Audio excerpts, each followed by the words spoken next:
Gadag breaking news. ಗದಗ್ನಲ್ಲಿ ಶಾಸಕ CC Patil ಹೇಳಿಕೆ. ಕಾಂಗ್ರೆಸ್ ವಿರುದ್ಧ ವಾಗ್ದಾಳಿ ನಡೆಸಿದ ಸಿಸಿ ಪಾಟೀಲ್, ನೀವು ಏನು ಮಾಡಿದ್ರೂ ಮೋದಿಯವರ ಜನಪ್ರಿಯತೆ ಆಡಳಿತವನ್ನು ಕಸಿದುಕೊಳ್ಳಲು ಸಾಧ್ಯವಿಲ್ಲ. ಅದಕ್ಕೆ ಮೊನ್ನೆ ನಡೆದ ಚುನಾವಣೆ ಸಾಕ್ಷಿ.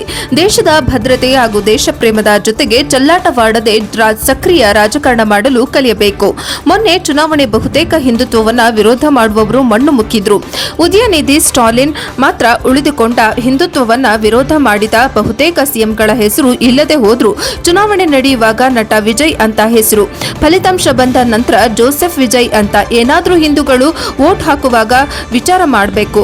ದೇಶಭಕ್ತ ಹಿಂದೂಗಳಿಗೆ ಮನವಿ ಮಾಡುತ್ತೇನೆ. ಗದಗ್ನಲ್ಲಿ ಮಾಜಿ ಸಚಿವ ಹಾಗೂ ಹಾಲಿ ಶಾಸಕ ಸಿಸಿ ಪಾಟೀಲ್ ಹೇಳಿಕೆ. ದೇಶದ ಹಿತದೃಷ್ಟಿಯಿಂದ ಹೇಳಿದ್ದಕ್ಕೆ ಬಹಳ ಜನ ಬಹಳ ಮಾತಾಡಬೇಕು. Don't by gold, Indira tells people, appeals for national discipline. Hindu, June 1967. Congress ಅವಧಿಯಲ್ಲಿ ಅಡುಗೆ ಅನಿಲ ಮತ್ತು ತೈಲದ ಅಭಾವ ಉಂಟಾದಾಗ ಹೇಳಿದ ಮಾತುಗಳು. ರಾತ್ರಿ 8 ಗಂಟೆ ನಂತರ ಪೆಟ್ರೋಲ್ ಬಂಕ್ ಮುಚ್ಚೋದು ಒಳ್ಳೆಯದು. ವೀರಪ್ಪ ಮೊಯ್ಲಿ. ತೈಲ ಬೆಲೆ ಏರಿಕೆಯೊಂದಿಗೆ ಜೀವನ ನಡೆಸುವುದನ್ನು ಜನ ಕಲಿಯಬೇಕು. ವೀರಪ್ಪ ಮೊಯ್ಲಿ. ಕೃತಕವಾಗಿ ತೈಲ ಬೆಲೆಯನ್ನು ಕಡಿಮೆ ಮಾಡಲು ಸಾಧ್ಯವಿಲ್ಲ. ಮನಮೋಹನ್ ಸಿಂಗ್. ತೈಲ ಬೆಲೆ ಏರಿಕೆ ಮಾಡದಿದ್ದರೆ ವಿತ್ತೀಯ ಕೊರತೆ ಏರಿಕೆಯಾಗುತ್ತದೆ. ಪಿ ಚಿದಂಬರಂ. ತೈಲ ಬೆಲೆ ಇಳಿಸಲು ಮ್ಯಾಜಿಕ್ ಮಾಡಲು ಆಗೋದಿಲ್ಲ. ಸಲ್ಮಾನ್ ಖುರ್ಷಿದ್. ಭಾರತ ನಿರಂತರವಾಗಿ ತೈಲ ಸಬ್ಸಿಡಿ ಹೊರೆಯನ್ನು ಹೊರಲು ಸಾಧ್ಯವಿಲ್ಲ. ಜೈಪಾಲ್ ರೆಡ್ಡಿ. ಅಂತಾರಾಷ್ಟ್ರೀಯ ಮಾರುಕಟ್ಟೆ ಬೆಲೆ ದೇಶದ ತೈಲ ಬೆಲೆಯನ್ನು ನಿರ್ಧರಿಸುತ್ತದೆ. ಕಪಿಲ್ ಸಿಬಾಲ್.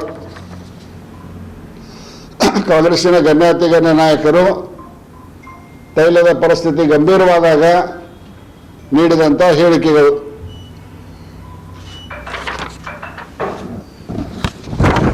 ಊಟ ಟೀ ಕುಡಿಯಬೇಡಿ ಎಂಬ ಇಂದಿರಾ ಕರೆ ಮರೆತು ಹೋಯಿತೆ. ಸನ್ಮಾನ್ಯ ಎಚ್.ಡಿ. ದೇವೇಗೌಡರು. 1967 ಜೂನ್ ತಿಂಗಳಲ್ಲಿ ಚೀನಾದೊಂದಿಗೆ ಉದ್ವಿಗ್ನತೆಯ ನಂತರ ಭಾರತದ ವಿದೇಶಿ ವಿನಿಮಯಗಳ ಮೇಲೆ ತೀವ್ರ ಒತ್ತಡ ಉಂಟಾದ ಹಿನ್ನೆಲೆಯಲ್ಲಿ ಅಂದಿನ ಪ್ರಧಾನಮಂತ್ರಿ ಇಂದಿರಾ ಗಾಂಧಿಯವರು ಯಾವುದೇ ರೂಪದಲ್ಲಿ ಚಿನ್ನವನ್ನು ಖರೀದಿಸದಂತೆ ಸಾರ್ವಜನಿಕವಾಗಿ ಮನವಿ ಮಾಡಿದರು. ಆರ್ಥಿಕತೆಯನ್ನು ರಕ್ಷಿಸಲು ರಾಷ್ಟ್ರೀಯ ಶಿಸ್ತಿಗೆ ಅಳವಡಿಸಿಕೊಳ್ಳಲು ಕರೆ ನೀಡಿದರು. ಈ ವಿವಾದಾತ್ಮಕ ನಿಯಂತ್ರಣ ಕಾಯ್ದೆ ಆಗಿನ ಹಣಕಾಸು ಸಚಿವ ಮೊರಾರ್ಜಿ ದೇಸಾಯಿ ಪರಿಚಯಿಸಿದರು.